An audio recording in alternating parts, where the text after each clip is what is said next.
To get the government function. I just told you the truth.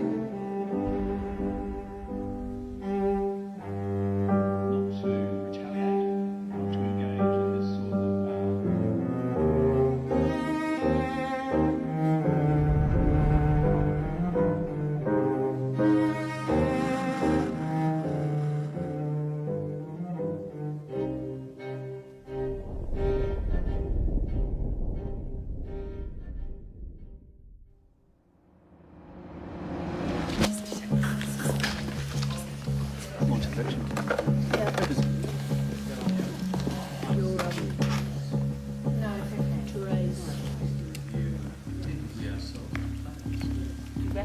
remove the lights, just a little turn. Yeah. Okay. So we were... This one, Sue. Yep.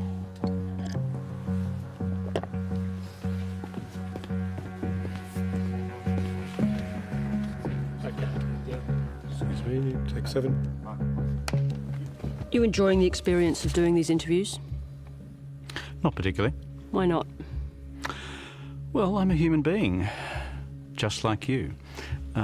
I sleep, I dream, and as a result, a lot of these things come back in more vivid ways than either of us would like. They can do something as dramatic as rolling a first-term Prime Minister who, until just a few months ago, was riding supremely high in the polls. This has been a very busy 2.5 years.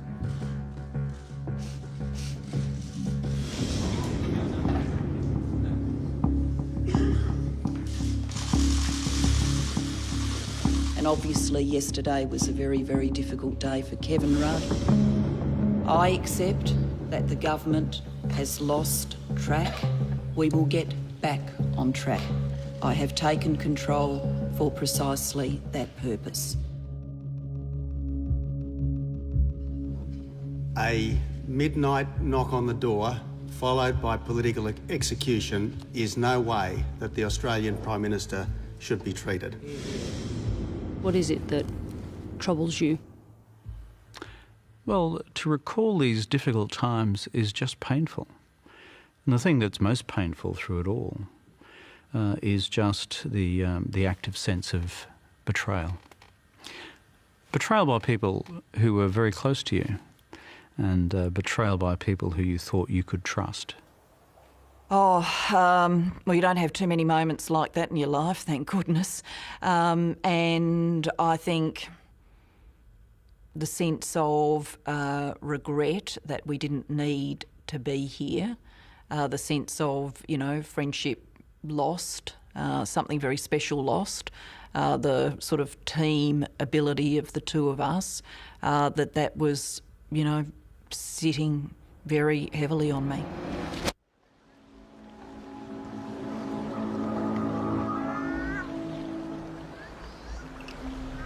Rudd leaves for Copenhagen tonight, but not before... This is going to be a very tough and hard negotiation. I'm going to go there and give it my absolute... Haunted by failure if there isn't an agreement reached. The run-up to Christmas 2009. Kevin Rudd was leaving for the Global Climate Change Conference in Copenhagen. I wish I had a crystal ball and tell you how it's going to turn out. I think Kevin dreamed big dreams for his role at Copenhagen. Now, would you call that vanity, or would you call that focused on the task of getting a global climate agreement? Well, in the way of political leadership, I think it's a bit of a mix of both. As the Prime Minister headed off to seek an historic international deal, the omens for the government in domestic politics were bad. He left behind a period of turmoil which ended the political consensus on climate change. And the final ballot was won by Tony Abbott, 42 votes to 41. 42-41. In Alex, was that vote 42? In Abbott's favour on the second ballot. The last thing we should be doing is rushing through a great big new tax just so that Kevin Rudd can take a trophy to Copenhagen. Thank you. Tony Abbott's first act as leader was to vote down the Carbon Pollution Reduction Scheme, the CPRS, with the support of the Greens. The Earth will not... There being 33 ayes, 41 noes, the matter is resolved in the negative. This new political reality would haunt Kevin Rudd in Copenhagen, increasing the pressure to come away with a global deal. We connected a very significant policy reform, which was basically very difficult to sell in domestic political environment, to the outcome of an event we didn't control. I remember it was bloody cold. It's Copenhagen, it's December. and none of us knew how this was going to turn out.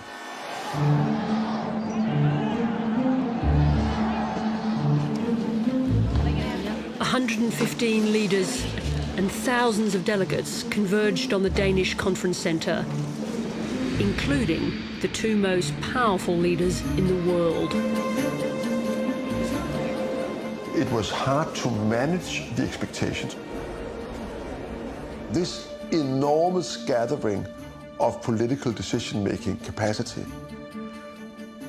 helped fuel the hope that by some miraculous process, a consensus will certainly emerge. Rich countries were asking the poor countries to accept a binding global agreement to reduce emissions in order to deal with climate change, which was fundamentally a problem that the rich countries had created through 200 years of industrialisation. Prime Minister Rudd, how the talks progressing? With difficulty. The resistance to a new global agreement was coming from the powerhouses of the developing world, China and India. Negotiations broke down. Kevin Rudd gave the Australian press an off-the-record briefing. The details were leaked. You called the Chinese rat truckers. I cannot recall, because I'd frankly not been to sleep for a couple of days. Does it sound like you? Well, I'm a person given often to fairly direct speech. And it's pretty disappointing when you have the concerted opposition of a couple of other countries who are so significant in the world. Tonight, officials will work late, trying to agree the text of the political agreement world leaders will sign on Friday. And at 10 o'clock on the second last day, 10 p.m, I got a message on my phone that said, please bring the Prime Minister to a small room above the conference centre. We were meeting almost continuously for hours after hours. Kevin stood up to those people who wanted to say no on climate change. Barack Obama had left, Premier Wen Jiabao had left, and Kevin Rudd stayed in the room with the remaining leaders and officials and continued the meeting going. Although we didn't get the full treaty, the fact that we got a Copenhagen Declaration, which has now led to the next stage that will be worked through this year, is in no small measure due to him. The Copenhagen Accord may not be everything that everyone hoped for, but this decision of the Conference of Parties is a beginning, an essential beginning. By that stage, it was unnewsworthy because the colour and movement had dictated in the mind of global public opinion that this had failed.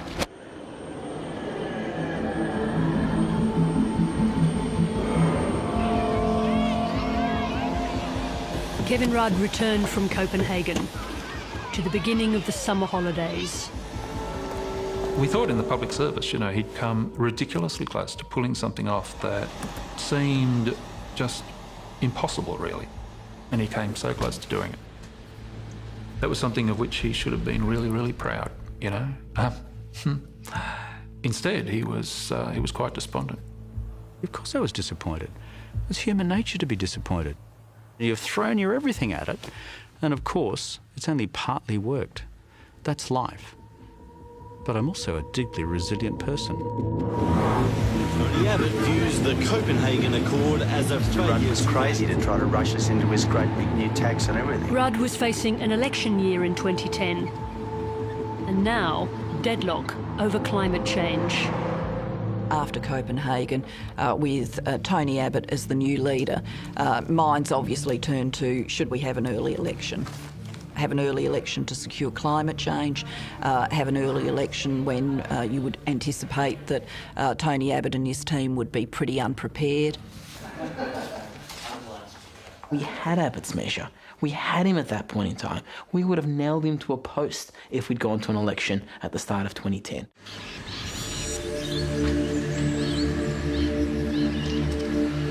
Rudd made no decision on election timing. He and his colleagues retreated for the holidays. The Prime Minister took up residence at Kirribilli House. That's been great. Good few days. Good way to switch on. Welcome to Australia. On the 2nd of January, a relaxed-looking Rudd hosted a reception for the Pakistani cricket team. We worked that out.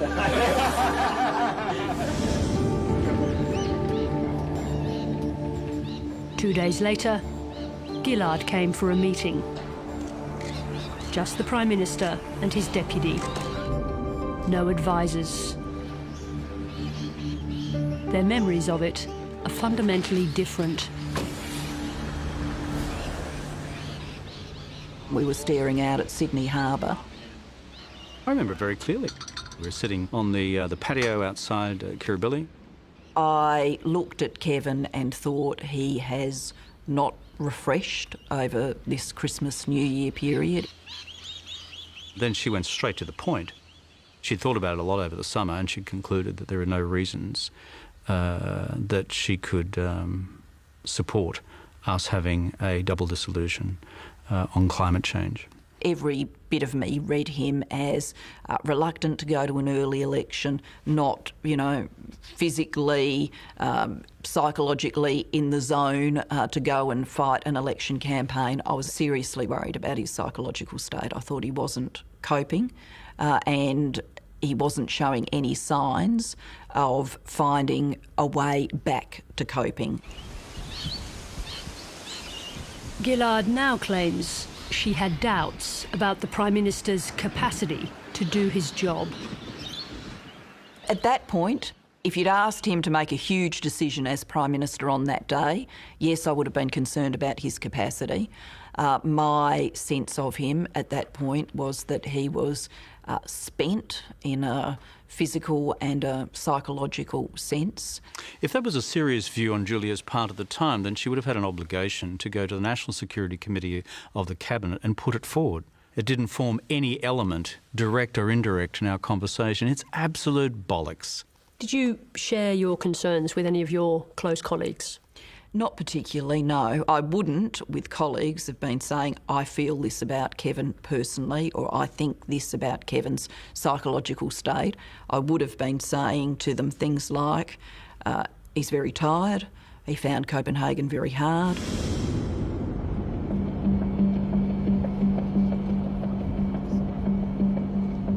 I've heard that theory proffered very lately. I didn't hear it at the time.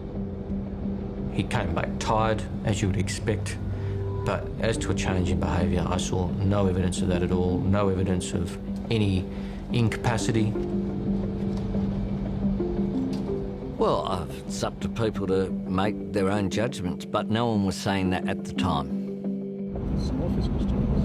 Well, I just thought that he looked sort of off his game. Now, I think you see plenty of people in politics from time to time who get like that, including myself.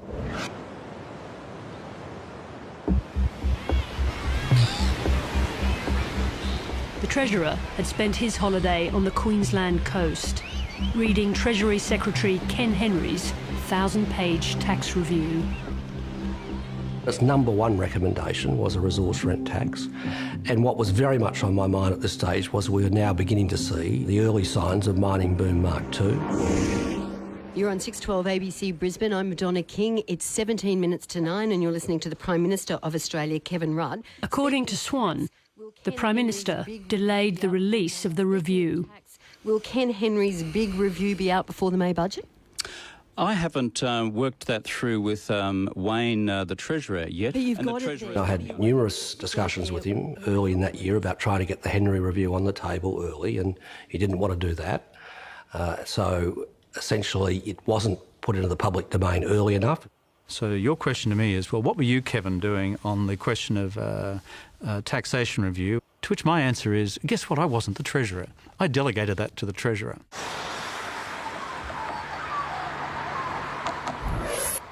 We came back into the active political period of the year, late January, early February, and, you know, we're there with all of this stuff, CPRS, Henry Review, asylum seekers, health, trying to beat it into a political plan.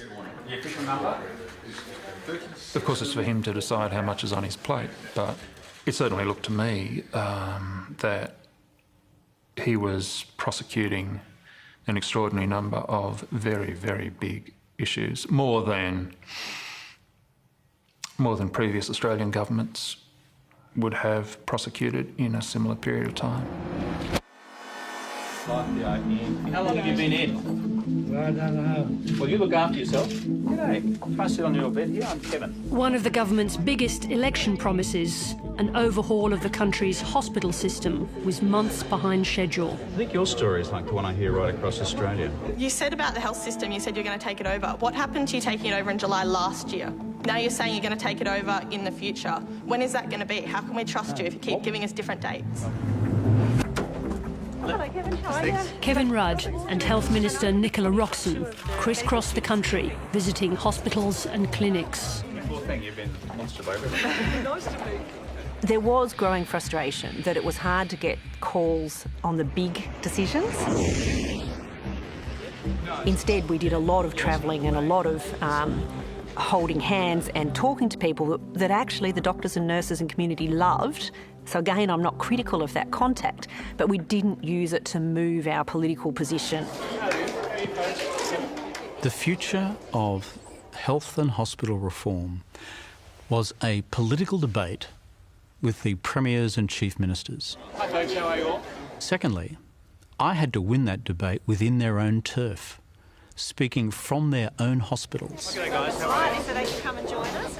And the whole point was to maximise the pressure and the leverage on them and hold them directly accountable to their own people about, well, do you want to cooperate with the Commonwealth on fixing your hospitals? Or are you going to stay with a system which is starting to see those hospitals crumble?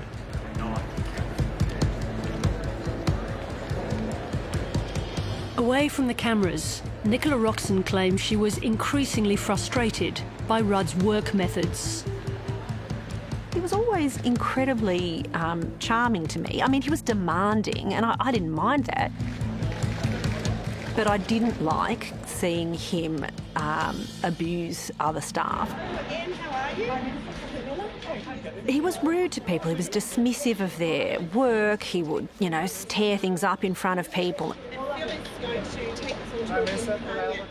There were ministers in his cabinet who were far more ill-mannered and rude in their handlings of public servants than Kevin. Kevin Rudd was not the rudest person in his cabinet by a long shot. See you tomorrow. Okay. See you later. Well done. See you later. Good luck.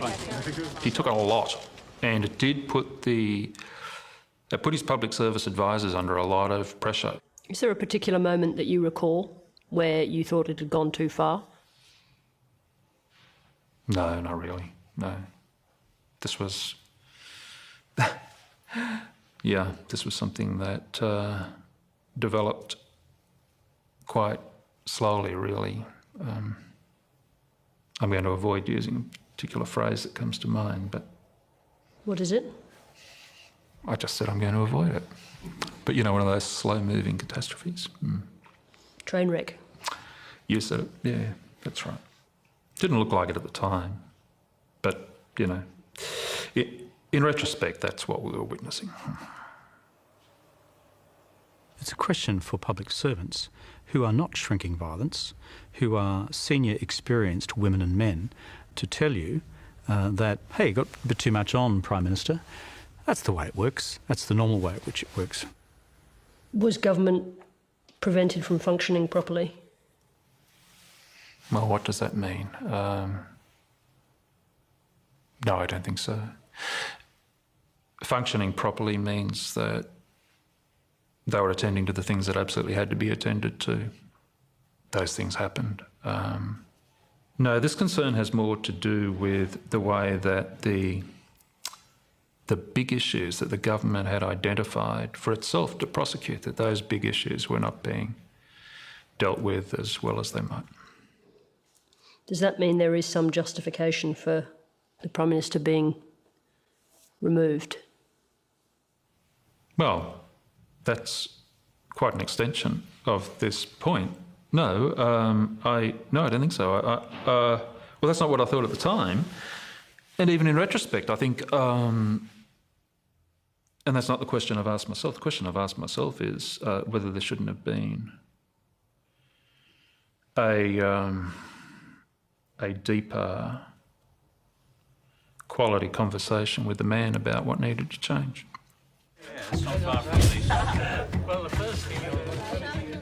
Health was a popular cause for Labor at a time when the government's negatives were mounting. Labor will never deliver a surplus under Kevin Rudd. This really is a government which has completely lost control of Australia's borders. Government comprised of border protection deniers. But something is dramatically wrong. Scandalous. There is an avalanche of waste. The Bungle Home Insulation Scheme. Yes, mate. We've been talking about this since August of last year. Another worker installing ceiling insulation has died, this time in far north Queensland. A 25-year-old man was electrocuted. It's just horrific, it is every mum's and dad's worst nightmare. Thanks, guys. The home insulation program was shut down. Halfway through a term, of course you go through a difficult period. Of course you start getting some challenges. What happened though was, the second we started having some challenges, the Labor Party began to panic.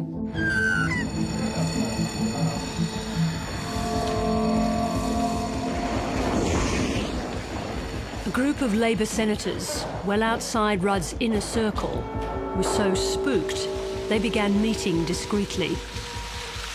They start, as all meetings do, innocently. The view that emerged was that the government was perilously close to losing ability to be elected or re-elected. So who was in those meetings? In the Senate, myself, Senator Hutchins, Senator Farrell, Senator Feeney, David Feeney from Victoria. Look, I don't think anybody contemplated changing leader. That was not what was in the minds of the people, going along to those meetings. What we had hoped would happen is that Kevin would see that there were problems, address those problems, and get us back on track to win a second term. The mood in caucus was pretty dark and, very concerned about our political prospects. Did you warn Kevin Rudd that caucus was unhappy? Oh, look, I didn't put my discussions to Kevin on the basis of, caucus is unhappy. I put my discussions to Kevin on the basis of what's the best campaign strategy for us. Say the matters of the deepest concern, you won't let it rest. The government was still ahead in the two-party vote. But polling on Tony Abbott's performance had improved. G'day, how are you? How's things? Not too bad. Have a good day. Thank you. Kevin was certainly looking for opportunities to reignite the public's imagination and confidence in him. The Prime Minister challenged the opposition leader. to a debate on health. A first-class hospital system is basic to the Australian fair. The waiting times for elective surgery and for emergency departments are just too long. It's time, frankly, the Liberal Party stopped just engaging in negative politics all the time. 80% of Tony's speech before was just negative attacks on the government. I tell you what, Kevin. It reminded me, reassured me, confirmed in my mind that Kevin, when push came to shove, was a very good campaigner and could take Abbott. After the debate, Rudd confidant and Labor power broker Mark Arbib sent Rudd a one-line email. "You slaughtered him. Mojo really back." It should have given comfort, and there should have been faith in his ability. We should have had more appreciation of his skills, but we didn't. If anything, this tragedy of Labor in this period is about that. The humanity of it, the poor judgments that are made, the ambitions, the egos, and the darker arts that some people are drawn to, the backgrounding, the leaking and the backstabbing. The government got a bump in the polls from health, but it didn't last. Some of the biggest campaign issues remained unresolved. Above all, what to do with the government's climate policy, in limbo since Copenhagen.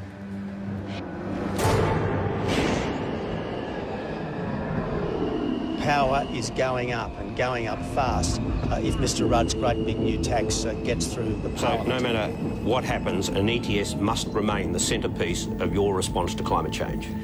There is no way, Barry, that when you're dealing with big challenges in the future of really bringing down greenhouse gas emissions, that you can walk away from emissions trading. No one knew what the game plan was, I think. Try and renegotiate it, try with the Greens to get it through Parliament. Kevin's, delay and obvious difficulty in grappling with such an important decision just led to this corrosion of confidence in his leadership over those months. Party Secretary Karl Bitar was arguing internally to drop the CPRS. Karl Bitar said to me that the polling on the emissions trading scheme called the Carbon Pollution Reduction Scheme was diabolical, that people had turned very strongly against it. This thing needed to be dumped. What the polling research was telling us at that point, and what was also true when you just walked the streets and got the feel of it anecdotally, was that we'd never explained to people that there was a cost for the Carbon Pollution Reduction Scheme. Julia Gillard's performance, meanwhile, was receiving favourable attention. She had huge work areas and very large reforms in education and industrial relations. What an honour to have you here. And she performed them, I think, beyond people's expectations, actually. She was tremendous in question time. Well, isn't this telling us everything we need to know about the shallow, hypocritical, incorrect campaign being run by those opposite? I think our strongest performer at that time. And so her stocks were riding high. And it's little wonder that when confidence fell in Kevin Rudd, people start thinking, who's next? That the gaze goes to Julia Gillard. You're in real form, a rich vein of form, and they're saying that you will be the next Prime Minister. If Kevin Rudd happens to retire at some point, is there a succession plan in place? Look, Carl, I'm giving people some clear advice. Apparently you can bet on Centrebet. Don't do it. The evolution of Julia as the potential next Labor Prime Minister had already started, and people started to admire, I think, the way in which she could actually get things done.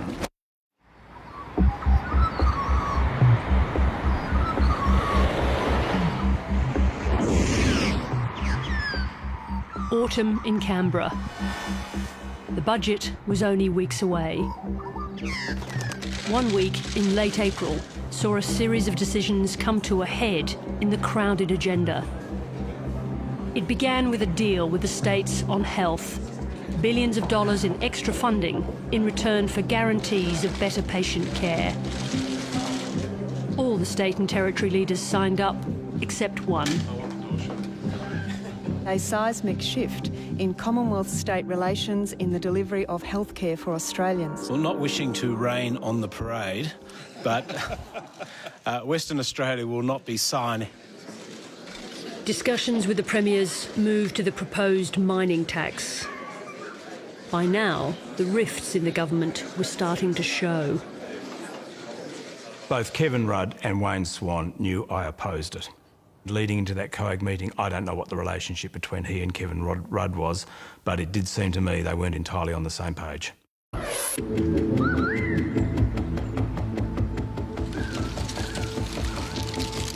By Wednesday, a decision had to be reached on the future of the emissions trading scheme.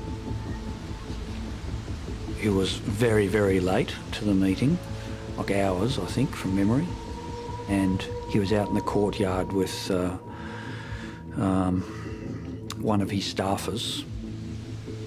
After 4 months of searching for the right answer on this question, this was D-Day.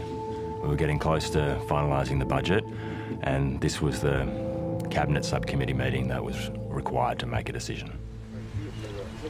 Journalists came and went in the courtyard, unaware of the pending decision. Each time I would carefully turn the page over and then we'd continue the discussion. This was a big policy change. It flowed right through the budget, and so leaving it to the last minute wasn't really an option. I mean, I suppose the Treasurer would say you were already pretty close to the last minute by then. He'd be right.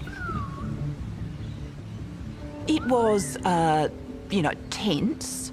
I was frustrated at the lack of decision.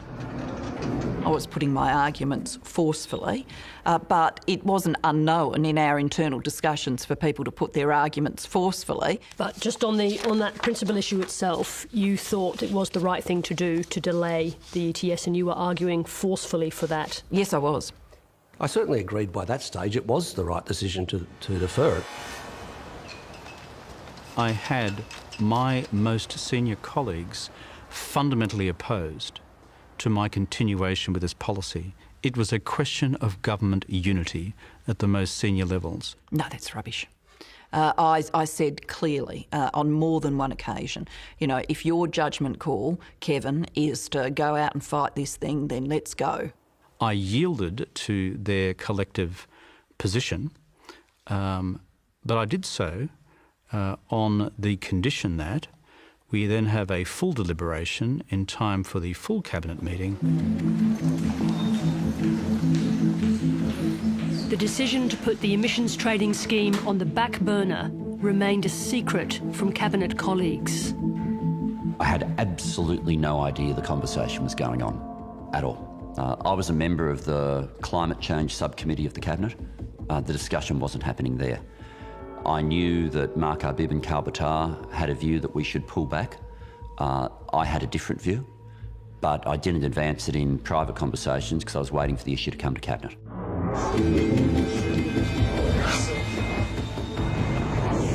A week later, the decision was leaked to the media.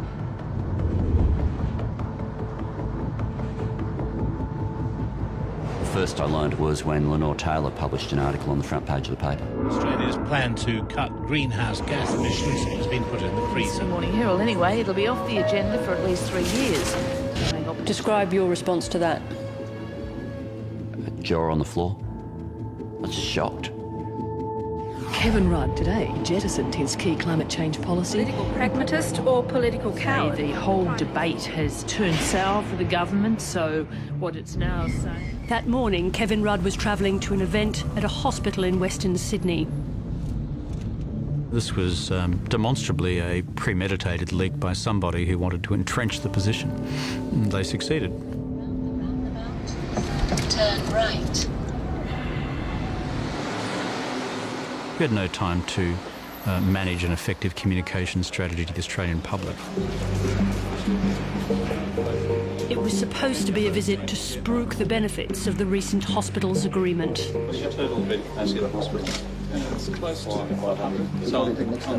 I've seen Kevin angry quite a lot, but I've never seen him as angry as he was that day. Absolutely icy, cold anger. David, you come up. Good. Okay, ready to rock and roll up there? Camera's okay? The implementation of a carbon pollution reduction scheme in Australia will be delayed. A little while back you said that climate change was the greatest moral, economic and social challenge of our time. With this now being delayed, do you still believe that to be the case? Climate change remains a fundamental economic and environmental and moral challenge for all Australians and for all peoples of the world. He has to take responsibility as the Prime Minister for that misjudgment, but so do all of the rest of us. Thanks, folks. Got to be in Sydney. As a party, we have to look back on that decision and understand what was it about the way we made the decision that we thought we could get away with dumping such a totemic and important policy for Rudd. It was a huge, huge mistake. And the reality is it was done with the complicit support of almost every single source of advice and authority within the party, except Penny Wong. For the first time since their victory in 2007, Labor was behind in the two-party vote. According to Newspoll, the government lost 1 million voters in a fortnight. But the biggest hit was to Kevin Rudd's personal popularity. It fell 11 points, the steepest single fall in the history of the poll. I was quite surprised at how hard the poll hit for his standing was, but I did understand that the government would face huge, backflip issues. I wasn't naive about that, but the big personal plummet for Kevin, I didn't foresee that. In my heart of hearts and deep in my guts, I knew it was going to turn out that way once we saw the sequence of events and this devastating leak to the Sydney Morning Herald by persons with a particular interest. Kevin was very fragile in the face of criticism, including the implied criticism that comes with bad polls or bad news stories. I mean, I think for him, across his life, and perhaps some of this is explained by the hardship of his early years, but across his life he felt the need for himself to be filled by the approval of others. So clearly there's a hole that needs to be filled by applause and approval. The first thing I'd say about that is I haven't seen Julia's university qualifications as a psychoanalyst.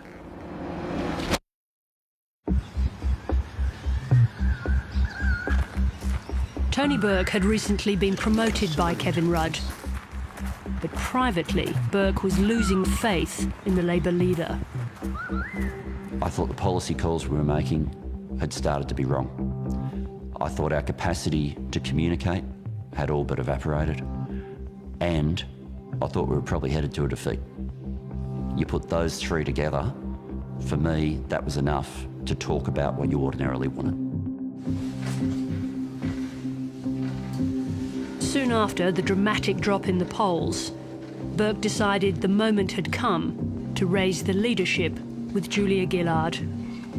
I grabbed a bottle and took it downstairs to Julia's office in the Deputy Prime Minister's room. I thought that personally he was incredibly bonded to me and supportive of me, and that was wonderful to feel that you had that kind of friend.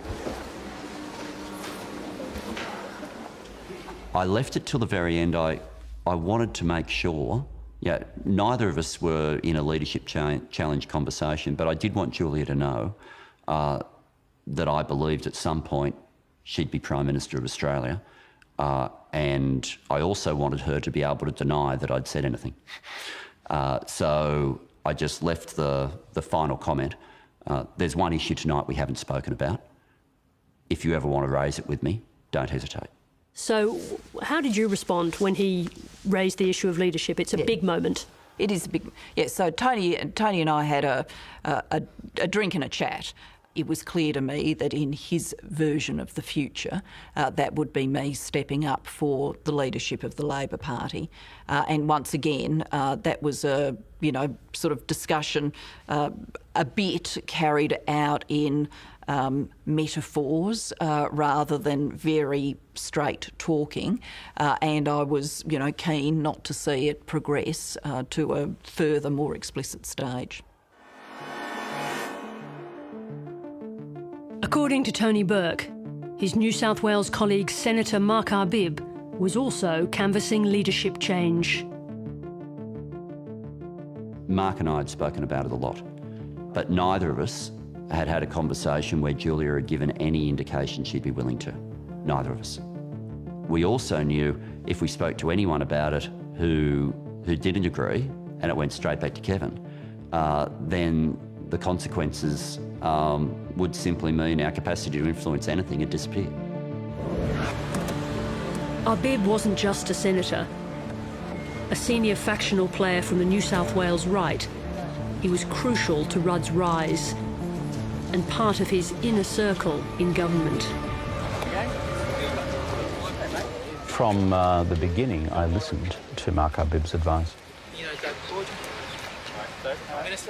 At that stage, what I found about Mr. Arbib was that he'd been an exceptionally hard-working and incisive political operator.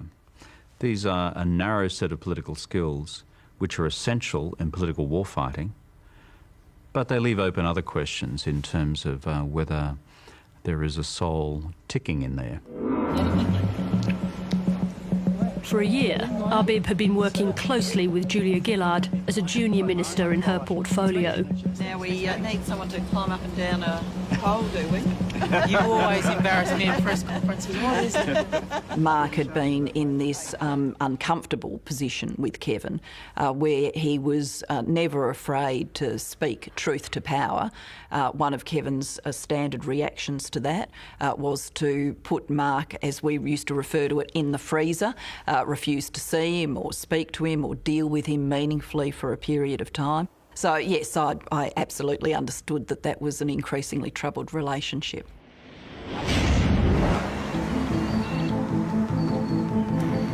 Have you or your supporters been sounded out by anybody about the prospect of replacing the Prime Minister? Absolutely not, no. Completely ridiculous, Neil.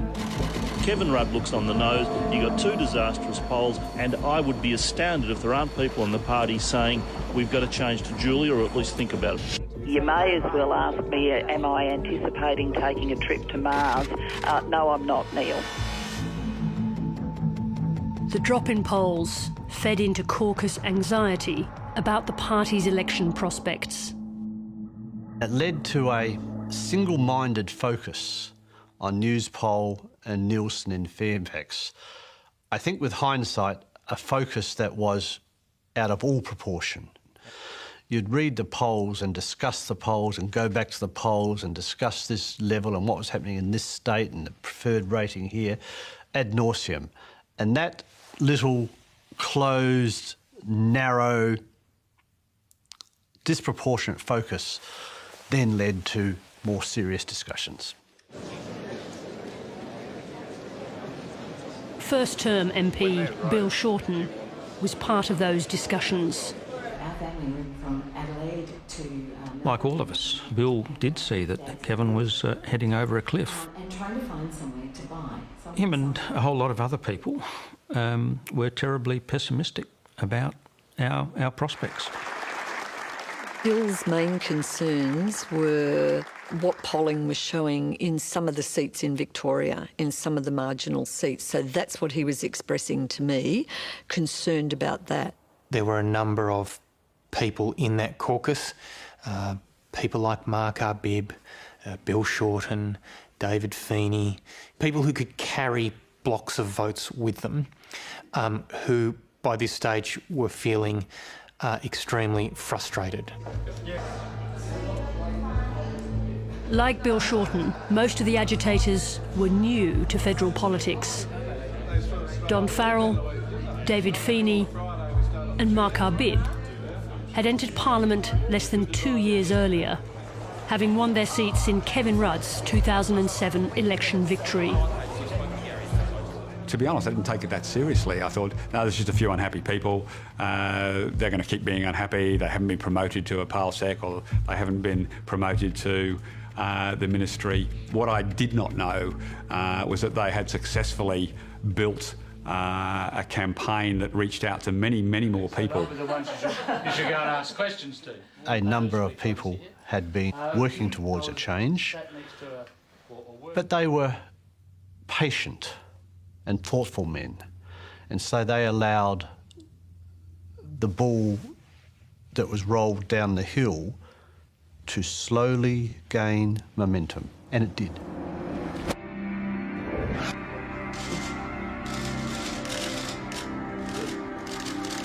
With the government's capital depleted by the decision on climate change, This will be tough. What to do? Wayne Swan and Kevin Rudd announced the introduction of the mining tax. From the 1st of July 2012, we will apply a 40% tax to profits from resource projects. In 2010, Australia was in the midst of one of the biggest commodity booms in its history. The price of iron ore had increased by 600% over its long-term average. And this was an enormous windfall for Australia, and the government wanted to make sure that this windfall, which it knew would be temporary, would be converted into long-term prosperity for Australians. We should have taken the mining tax to an election. It's that simple. I regard the mining tax debacles as one of the lost opportunities of government. It was there to be won by proper consultations with the industry because they were up for a profits-based tax. It was their submission. And to put it bluntly, we lost it. We made our own mess. The mining industry did not create the mess. We created the mess. It's a disgrace. The Treasurer should resign. He's an absolute failure. We should get rid of him. It's abhorrent and it should be eliminated immediately. The proposed super tax is the #1 sovereign risk priority we face anywhere in the world. There was an insufficient period of consultation, but I firmly believe it would have made no difference to the size or the force of the campaign that would have come out of the mining industry. It just provided them with the sort of public excuse they really needed for a campaign they were going to run anyway. Australian mining is a world leader. It saw our country through the GFC. Weaken mining, you weaken the country. But that's exactly what the government's new super tax is doing. We're real community. The mining industry launched a $22 million campaign to defeat the tax. Going to keep mining strong. I was sitting next to Sean Kelly and I saw an ad come on air. We're real families. We're working families. And I looked over at Sean and I said, mate, Neil Lawrence made that ad, the man who had made the Kevin 07 ads, and we are in a lot of trouble. And they are going to campaign against you in key marginal seats, particularly in Queensland and Western Australia. We don't intend to be intimidated by anyone on this question because we believe this is a right decision in the national interest. Kevin Rudd claims Swan misled him about the industry's willingness to accept the model of the tax the government had put forward. He led it. It was his initiative. He recommended it. He ultimately worked really hard on Julia and myself to bring us on side. What I think we are both really stunned by, and myself in particular, was that so much of the legwork had not been done with the mining companies. Well, everybody knows that there's never a political issue that Kevin Rudd has ever not put his fist in or his head in. And he's got many failings, but you could say one of his great strengths was he never let anything go by that he at least wasn't fiddling with. So he was deeply involved in all of the discussions I had. Rudd and Swan worked together early in their political careers in the Queensland government. Wayne had been an extraordinary talented campaign director, had been, I believe, a huge factor in Queensland's success in the 1989 elections. They went to the same school. Kevin Rudd was godfather to one of Swan's children. We were a close team, friendly at a personal level. In federal politics, they fell out bitterly over the Labor leadership contests. but managed to mend the relationship to work well in government. How would you describe your relationship with Wayne Swan at that stage? Professional and personal, actually. And I thought we had buried all problems from the past. If we do, there's no reason we can't be the envy of the world over the coming years. Mr. Speaker, I commend the bill to the House. At the end of the budget week, Swan and Rudd flew home together. I remember being on this flight with Mr. Swan to Brisbane, and I looked up to him and said, "You know, this is going to get pretty willing. It's going to get pretty difficult. I assume, Wayne, that you are strong and solid with this all the way through." He said, "Are you with me?" And I said, "Yes, I am." Did you mean the mining tax, or did you mean you as leader? I meant sustaining the tax, and certainly withstanding any political pressure on me as leader coming from the factions and elsewhere. He knew, I mean, he absolutely knew that there were forces that were moving against him, otherwise he wouldn't have actually raised it with me.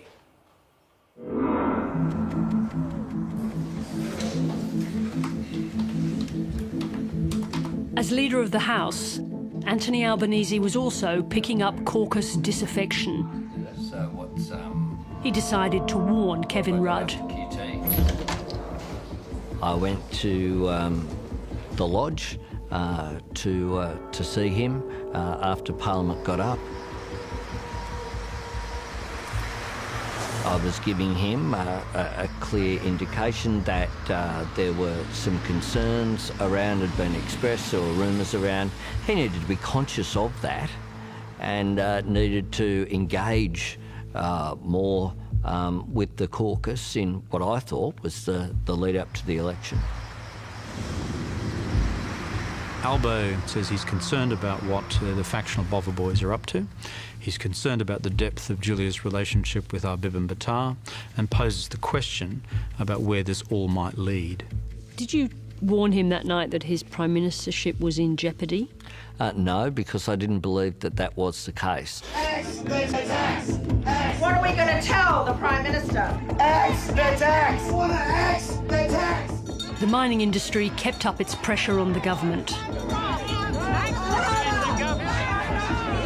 Ensure that from While Rudd's public lobbying effort also continued, a super profits tax, views differ on how he was functioning behind the scenes. He was doing things publicly, but in terms of, you know, the big decisions before the government, he was incapable of making them. He, as a sort of seasoned politician in front of the TV cameras, could, you know, turn it on. Everyone else okay? But his demeanour behind closed doors was absolutely miserable, irritated. That's the difference. Got to run, folks. If I was going to summarise it, personally miserable, politically paralysed. It's not really something that I personally felt because I had a productive relationship with Kevin. In that June, I was reinstating the Racial Discrimination Act into the Northern Territory emergency response. That was a very tough change to negotiate. But once again, I had his support. Impressive rollout. It is not normal for a Deputy Prime Minister to end up running a Prime Minister's diary, chairing staff meetings on it. It's not normal for a Deputy Prime Minister to be trying to manage so that quality speeches are given.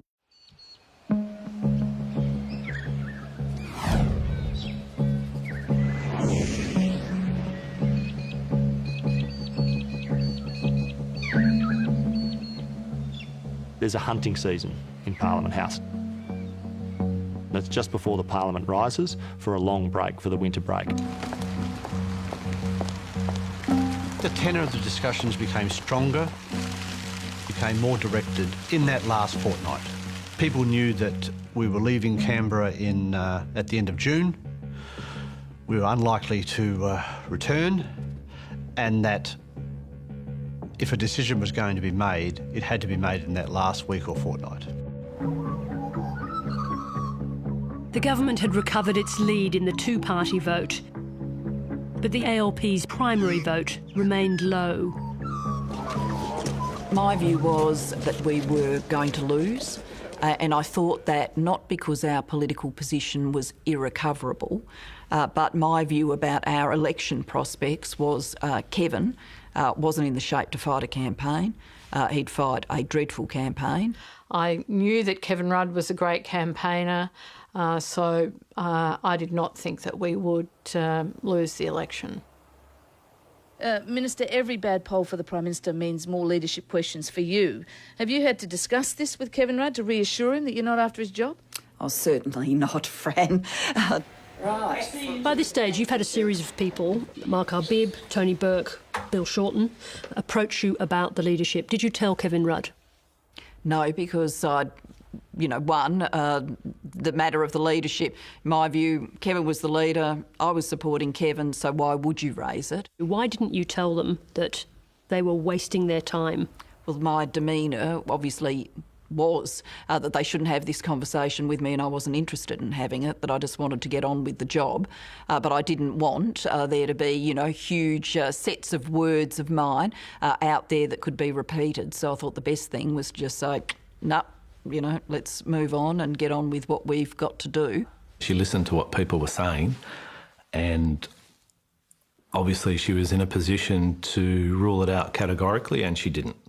And so events move forward as a consequence of that. But I think that's sort of different to she was agitating, because she wasn't agitating at all. Other people were agitating, but she didn't say no.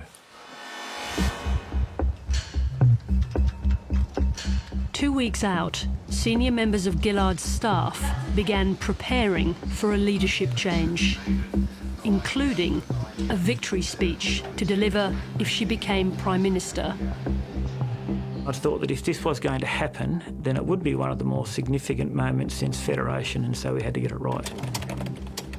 It was a very, very complex exercise, explaining the removal of the Prime Minister of Australia. Nobody told me, and one thing I know, having had all of these roles in politics and having been a political staffer myself, is good staff war game for all sorts of possibilities.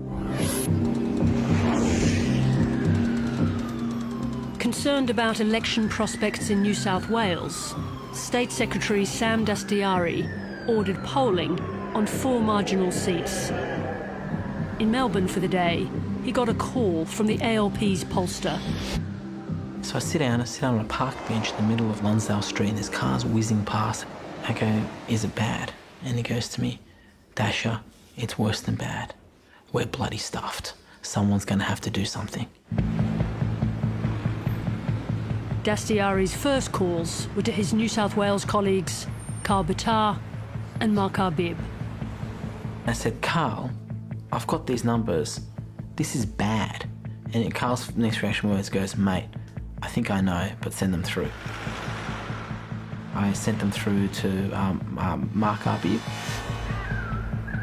Internal party polling started to be shared around the caucus. The traditional strict protocols that operated around party polling and who had access to it were starting to break down.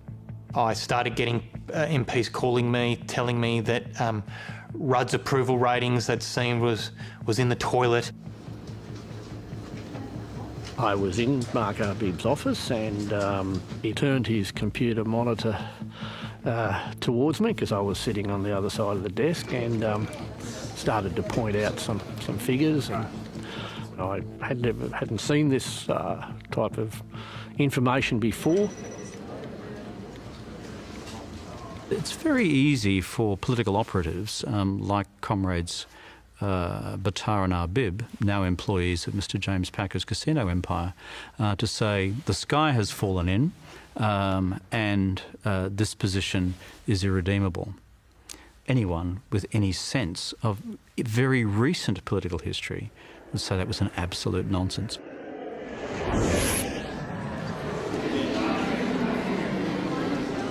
At the weekend, a state by-election was on in Sydney's western suburbs. Senators from the anti-Rudd camp convened on the hustings. Don Farrell and Mark Bishop joined New South Wales Senator Steve Hutchins. Voters have dished out the biggest by-election bashing in state elections. Two-party preferred basis, the swing was 25.5%. Placing the sitting member, who resigned in disgrace after will lying be to the a signal for Labor at the federal election. It confirmed in my mind that we probably weren't going to win the next election. They shared their concerns with Wayne Swan. Steve was always very close to Wayne. They had a long-standing and deep relationship. Wayne was also very close to Don, built up over many, many years. I'm sure I would have had a discussion with Steve Hutchins about that. Basically, the unpopularity of the federal government as being the flashpoint and what people were saying on the polling booths that day. Paul Howes, head of the powerful right-wing union, the AWU, was picking up leadership speculation. He also spoke to Wayne Swan. If memory serves correct, he was on his way to Canberra, and we had a conversation. He was asking me what's going on, and I said to him, there's a lot of talk about, you know, moving on Kevin, and Wayne was like, you know, Wayne took that seriously, and he very definitively said to me there was a stupid idea and we shouldn't do it, and I agreed. Okay, talk to you later, bye. And Wayne Swan didn't tell me a thing, and Wayne Swan had an obligation as a very senior minister in the government, the next most senior after Julia Gillard, if he was aware of an impending leadership coup, to tell his Prime Minister. Well, I didn't expect the challenge to arise. In fact, I'd done my best to head one off. If Wayne had said at any time, listen, this is a load of nonsense, we're not going to kill the Prime Minister, you blokes over there concentrate on your work, we will get our way through this, that would have been the end of it. That message was never received. Wayne Swan did nothing to stop movement towards a leadership change. Not that I was party to, and not that I am aware of then, not that I am aware of now. Before Julia Gillard left Melbourne, State Secretary Nicholas Rees briefed her on Victorian polling. Julia Gillard's own polling numbers had never been higher. They were truly stratospheric, certainly in Victoria. Gillard's office asked Martin Ferguson to join her on the plane trip from Melbourne. Very clear to me all the way to Canberra she was about one thing that Sunday, about a change of a leader. She was clearly pushing and prodding to see how I'd respond if you could only see the polling. She kept talking about the polling. You know, the relationship between me and Martin Ferguson was not close at that time, highly estranged.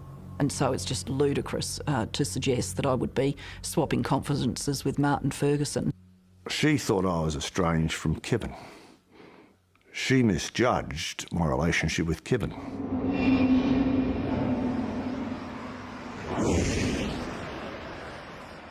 At the Lodge, the Prime Minister was on the brink of a deal with mining magnate Twiggy Forrest. Andrew Forrest and the Prime Minister were close to reaching a deal on a revised mining tax. And that was extremely significant for the government because Andrew Forrest was the embodiment of Australian mining, and if the Prime Minister and Andrew Forrest could shake hands on a deal, that would have been a big breakthrough in the policy. Well, I was a bit surprised by how far out there he was in terms of his negotiations with Twiggy, but that wasn't unusual with Kevin and the way in which he dealt with ministers. It's probably more unusual with me that he would do that with me. He certainly did it with other ministers all the time. Without involving the Treasurer, Rudd and Forrest reached a deal. The Prime Minister said he'd share it with Cabinet, He wanted to publicly announce it as the start of a consultation program, a true consultation program, not a fictitious consultation program, which is what Swan had argued for. The starting gun on a consultation across Australia would have started on Friday. Late in the evening, the Prime Minister took a phone call in his study. We all knew what that call was. And when he emerged a few minutes later, he raised his hands above his head and he said 52-48. And we knew that that meant that despite all of the challenges that the government had, despite the horrible weeks, we were ahead of the Liberals by 4 points in the news poll to be published the next day.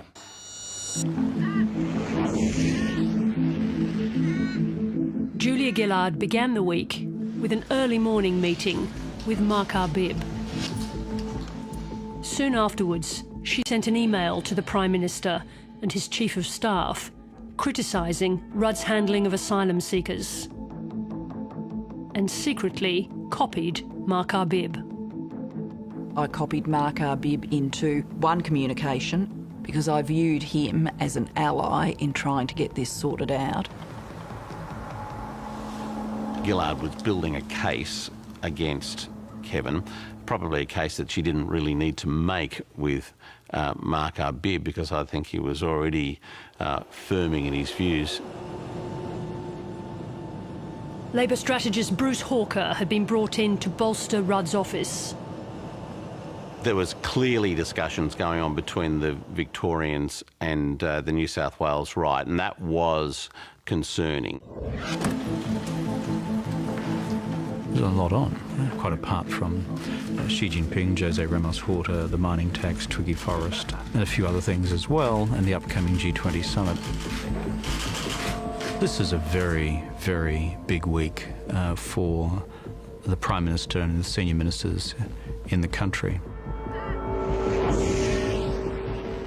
The Labor caucus met for the last time before the winter break. We sailed through. How you indeed? I then thought, oh well, we're getting on with things.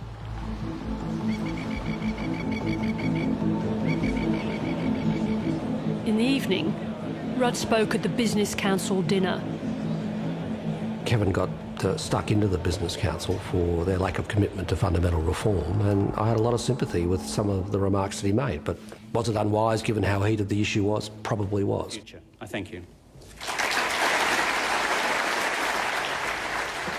Wayne Swan came back with me to my office for a glass of scotch after the speech and thanked me for it, and thanked me for my defence of his tax. I spoke with Julia Gillard on the phone that night after the speech, and she said she thought the substance of the speech was good. She thought I might have been a bit sharp with them, but the substance of the speech was good. And when you put the phone down, do you remember thinking anything about that phone call as being unusual? No. You need to just understand, my continuing operating premise is that Julia is a good person, that Julia is a loyal person.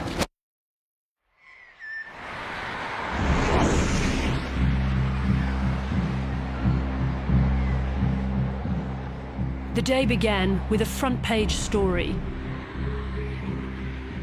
It claimed Rudd's Chief of Staff had sounded out cabinet ministers and more than 30 backbenchers on their support for the Prime Minister. She was in her private bathroom and came out of there, and we just started going on about the article that was in the paper. You know, I've known Julia for 30-odd years, and I know when she was genuinely angry, and she was absolutely furious. That article seemed to crystallise for me that the voice in my back of the head that was saying the bonds of trust are frayed here. I asked to see John Faulkner.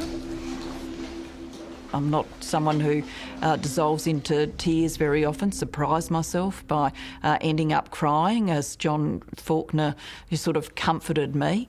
You don't make a decision to challenge for the leadership of the Labor Party against a first-term sitting Prime Minister because an article suggests that the Chief of Staff is supporting his boss to remain as Prime Minister. Deliver us from evil, for thine is the kingdom, and the power and the glory, forever and ever. Amen. We finished prayers. I was the Deputy Whip, so my office was just outside the Senate chamber, and David Feeney bursts through my door, shuts the door, and says, "Look, you know, we have to, we've got to replace Kevin." So we went up to Mark Arbib's office, which was upstairs. Tony Burke was called down to Julia Gillard's office. She had the newspaper article open in front of her. She said that, having read it, after all the loyalty that she had been showing in trying to fix the government, she felt she only had two choices. Either to stand down as Deputy Prime Minister and go to the backbench, or to challenge. Tony said to me that his view was I had two choices. I should either run for the leadership or I would need to take myself to the backbench. I'd said to Julia at the end of that conversation, do you want me to start making some phone calls?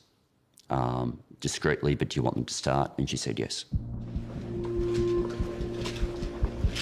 Kevin came round to see me whilst I was in the run into question time. Her entire demeanour had changed from the Julia I'd spoken to the night before.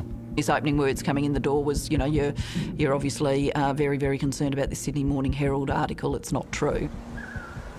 As people started to be called, and it was Mark and others who were making the calls, not me, we kept working on the basis that you only had to tell one person who didn't think it was a good idea.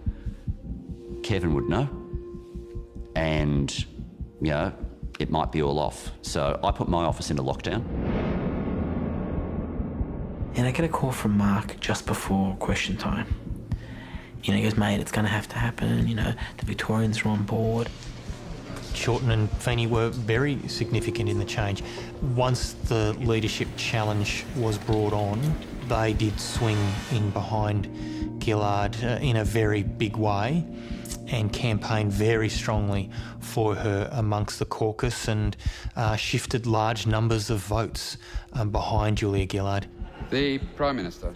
At 2 p.m, the Prime Minister announced the death of 3 Australian soldiers in Afghanistan. I wish to express my deepest sympathy to the extended family and friends of these 3 brave men. Might be embarrassed. Through question time, Rudd and Gillard kept up the appearance of a united leadership. We protected this economy. We made sure it did not go into recession. It was very tense what was actually going on, and I don't know whether the opposition picked it up, but there was certainly tension on the government side. Acted with stimulus, this economy would have gone into recession. Alistair came in and said that he was starting to pick up calls from people saying that a count was going on inside the party. A meeting with Julia Gillard was convened in the office of Victorian Senator Kim Carr. There was Mark Arbib, Bill Shorten, David Feeney, myself, Kim Carr. She sat at the top of the table quite regally. She certainly sort of gave no commitment to challenge, but she did give a commitment to go and talk to Kevin about the issue. I then escorted her back to her office. I think I said, you know, what do you think? And she said, I think that these guys don't necessarily know what they're doing. In Sydney, Paul Howes was contacted by Mark Arbib. The anti-Rudd forces were reaching out to the unions. So Mark rang me. I think I had 2 conversations with him. And the first one, I was driving. I said, let me ring you when I'm home. During that conversation, I'd asked him to show me the polling. I got home. I had the second conversation, was looking at the polling on my iPad or something, and he said, you've got to make a call. And so, you know, in the union, you don't do that on your own. So, and then talk to our leadership. So I drove straight back to the office.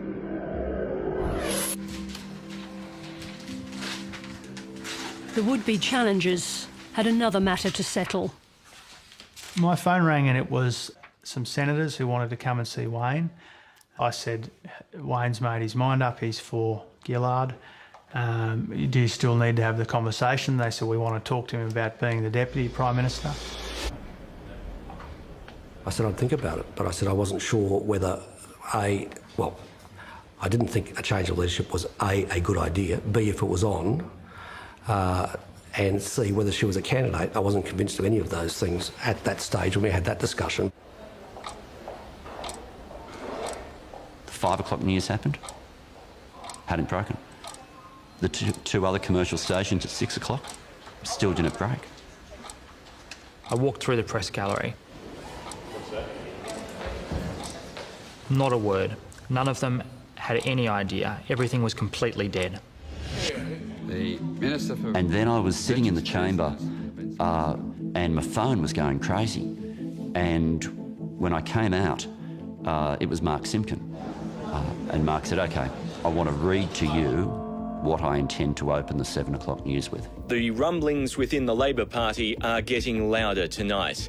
Several government sources have told the ABC that MPs are being sounded out about a possible move against the Prime Minister. The sources say Julia Gillard has not thrown her hat into the ring.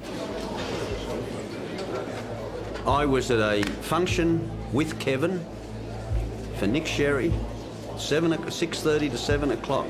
That's when the corridors started boiling. Most of Cabinet was taken completely by surprise. Gobsmacked. And I was deeply uncomfortable about it. I did not know that was happening or being planned. It was really done very clinically and quickly. We didn't know what was going on. It had been very, very tightly held. To think there wasn't even a proper process of discussion with the Cabinet because they didn't want it.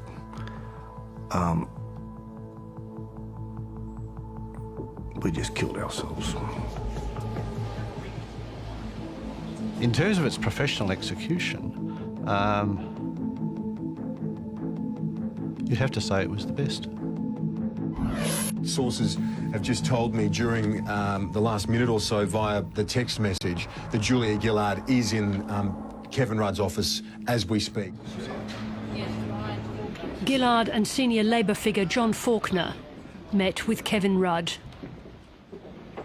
So no, John was there at my insistence and request because it's important to have a witness to matters of high politics such as this.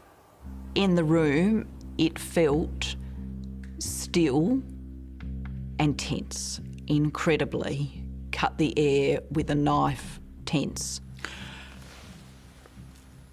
It was a very long conversation, and I was, through my questions, seeking to understand why she was behaving in the way in which she was behaving. I felt that Kevin was in denial and just not listening to the messages I was trying to give him. Not only did I listen very intently, I said, so your core proposition, Julia, is you think under my leadership this government cannot be re-elected?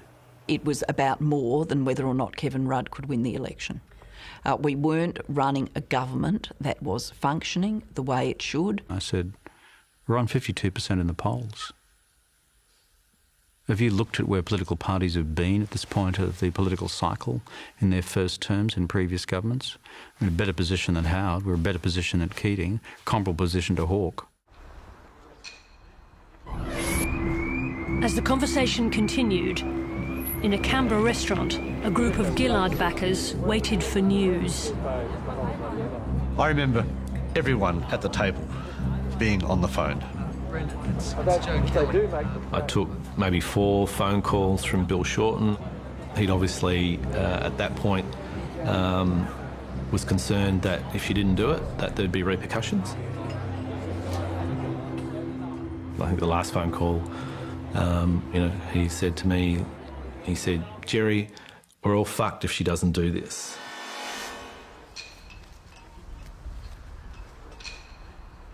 I had a discussion with, I guess it was the old Beasley group, Wayne Swan, Stephen Smith, Jenny Macklin, Stephen Conroy. I remember very vividly leaving the room and saying, if this occurs, we will kill 2 Labor Prime Ministers. By this time, Rudd and Gillard had been talking for more than 2 hours. Kevin Rudd proposed a compromise. If, come the time of this election, I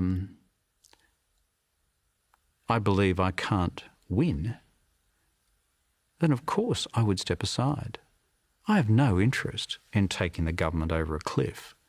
If by that stage there is a judgment from John based on the party's independent research that I cannot win the election, I will, at that point, resign the Prime Ministership and offer an uncontested succession to you. Then she began discussing the detail of how that might work. I do recall a discussion about Kevin having more time, and I participated in that discussion and gave Kevin some false hope. You say false hope. Did you agree with Kevin Rudd that he could retain the Prime Ministership, stay Prime Minister? I don't know. I did not agree. I can understand why Kevin felt that there was a potential wedge of sun on the horizon. She agreed. She not only agreed, but she had interrogated the detail of the formula on the way through. We shook hands. That's not a wedge of hope. I should have been more straightforward and more clinical and less discursive. Being discursive did give Kevin false hope, and that's down to me. The whole temperature in the room came down. It all came down. Not just in my mind, in Faulkner's mind. And with her, there was a degree of calm and resolution in the room. The pressure was on from across the board, for Julia not to be in the meeting. Gillard's Chief of Staff went to get her out. We went into a small room off the Prime Minister's office, and she made some phone calls. Kevin told me, with John Faulkner was there, that it had been resolved and that there wouldn't be a challenge.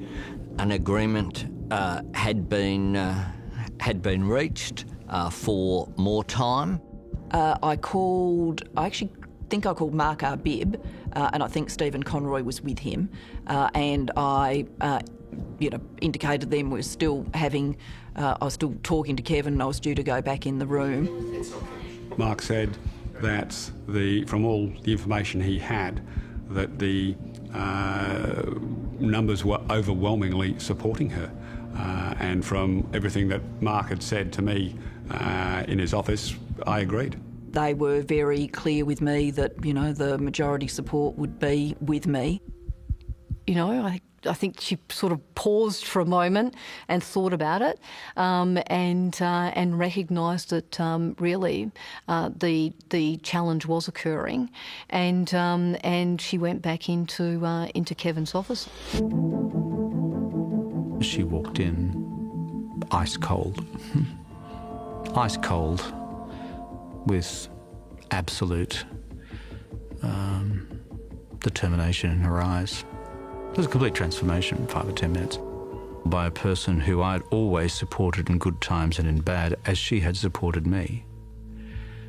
There's something pretty gut-wrenching about all that, something which tears open your heart. There's going to be a news conference with the Prime Minister in about 5 or 10 minutes from now. By that stage, if you had called it off, you would have been in a lot of trouble with your colleagues.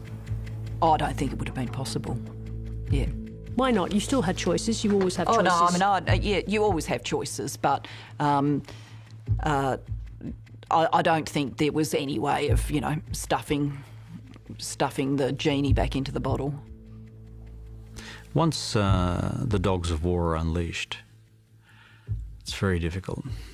to bring him back under control. Journalists and hangers-on crowded into the Blue Room, waiting for the Prime Minister, while Gillard's office was filling with supporters. I think it had a feeling of uprising about it. I remember backbenchers, ministers coming in from everywhere, pouring into the office. Shorten was in the office, he was down the back, but he, throughout the evening, was bringing MPs, a lot of MPs from Queensland, to meet with Julia. I think it's fair to say that whatever Bill's faults may or may not be, he knows how to work the numbers, and he was bringing people till late in the night.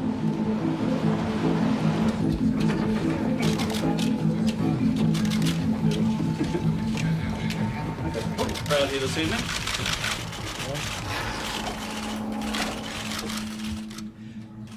Earlier this evening, Julia Gillard came to see me and has requested a ballot for the leadership of the Labor Party. It's become apparent to me in the course of the last period of time, the last several weeks, that a number of factional leaders within the Labor Party no longer support my leadership. That is why it is imperative that this matter be resolved. What brought this on, Prime Minister? Did you say it? Jerry Kitchener recalls a final meeting with our bib. He then pulled out a ministerial list and started going through his thoughts about Julia's next ministry. He then went through and had a rant about Kevin Rudd and how he couldn't be allowed in the ministry.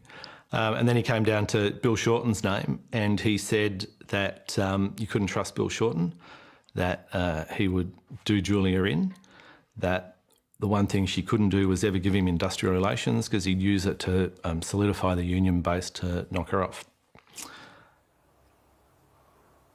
Thank you. Can I confirm I will be a candidate in tomorrow's ballot, and apart from that statement, I haven't got any other statement at this time. Do you have Thank you. You know, it's obviously happened in a very short period of time. At the same time, union boss Paul Howes went public, endorsing Julia Gillard. What's important for us is that the party becomes reunified behind a strong leader. Julia Gillard is a strong leader. Have you spoken to Julia Gillard this evening? I spoke to Julia very briefly to tell her that the union's position is that we're supporting her leadership. By now, the Prime Minister was isolated in the loneliest place in Canberra, his own office. He made a call to his oldest colleague. He phoned me and I told him that I viewed his position as being untenable, that he would not win a ballot, he would be comprehensively beaten, and it was a pretty blunt conversation. So the feeling in my guts was, well, mate,